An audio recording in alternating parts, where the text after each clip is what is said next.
আসলে ভাইরাল হওয়ার জন্যই ভিপি নুরু এমনটি করছে, এরকমই এক মন্তব্য করেছেন জাতীয় পার্টির এক সমর্থক। চলুন আমরা ভিডিওটি দেখে আসি। ও তো আসলে ভাইরাল হওয়ার জন্য এরকম করতেছে এবং ও এরকম বহুতবার করছে। ক্ষতিকারকের মধ্যে নুরু এক নম্বরে দলের সমর্থন আছে। এদেশের জনগণ কত পার্সেন্ট লোক করতেছিল, কিন্তু ওর নির্বাচনে আসতে ফেয়ার নির্বাচনে আসতে ও এমপিতে দূরের কথা হতো একটা মেম্বারে হওয়ার মতো করেছিল। সেক্ষেত্রে বারবার সে জাতীয় পার্টির অফিস ভাঙতে আসে। জাতীয় পার্টির অবদান কি বাংলাদেশে নেই? এই দেশ 9 বছর শাসন করছে, এই দেশের বহুত উন্নয়ন কাজে জাতীয় পার্টিতে আছে। তাকে ক্ষতি করার মতো ওর কি ক্ষতি করছে? ওর ব্যক্তিগত কোনো ক্ষতি করছে? জাতীয় পার্টি ওর বাড়ি গাড়ি ওর বউ ছেলে মেয়ের প্রতি হামলা করেছে? ও কেন ব্যক্তিগত ভাবে জাতীয় পার্টি আক্রোশ করবে, এই করবো সেই করবে? তাকে তার বাড়িতে গেছি আমার জাতীয় পার্টির অফিসের সামনে যে হামলা করে আবার আবার কথা বলে আমাদের।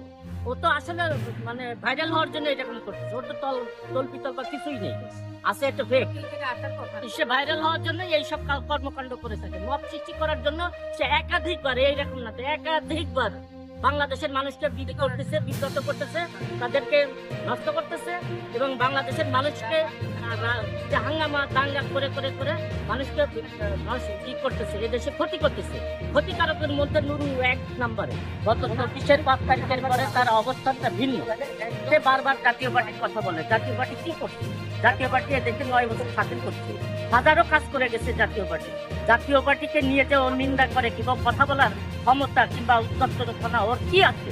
ওর বাংলাদেশে কি আছে? দিয়ে বাংলাদেশের মানুষকে বিব্রত করতেছে, ক্ষতি করতেছে। এই মব সৃষ্টিকারী প্রধান সুষম গুরু কিছু অন্যান্য লোকের কাছ থেকে পয়সা নিয়ে টাকা নিয়ে এইসব